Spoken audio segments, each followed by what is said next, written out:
আরে যেই মেয়েগুলো টিকটক বানায় ওগুলোর পরিবারের কেউ কি দেখে না? হায় হায়, তার জন্যই তো তার ভাইয়ের গুনাহ হইতাছে, তার বাবার গুনাহ হইতাছে। ওই মেয়েটা কি বোঝে না? তাকে কি কেউ বোঝায়নি?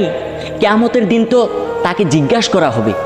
তোমাকে কি কেউ বলেনি এগুলো গুনাহ, এগুলো গুনাহ, এগুলো গুনাহ? হ্যাঁ, আমি বলে দিতেছি বোন, এগুলো গুনাহ, এগুলো ছাড়তে হবে তোমায়। তুমি শোনো, আল্লাহ তাআলা বলেন যে মহিলাগুলো বেপরদা চলছিল তাদেরকে কবরের ভিতর চাপ প্রদান করা হবে। দ্বিতীয়ত, লোহা গরম করে তাদের শরীরের ভিতর ঢুকানো হবে। তৃতীয়ত, সাপ বিচ্ছু তাদের কবরে ছেড়ে দেওয়া হবে।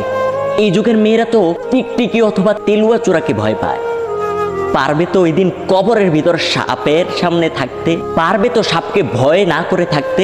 যদি তুমি সাপকে ভয় না করে থাকতে পারো কবরে, তাহলে তুমি টিকটক চালিয়ে যাও, টিকটক চালিয়ে যাও, কোনো সমস্যা নেই, কেউ কিছু বলবে না, টিকটক চালিয়ে যাও।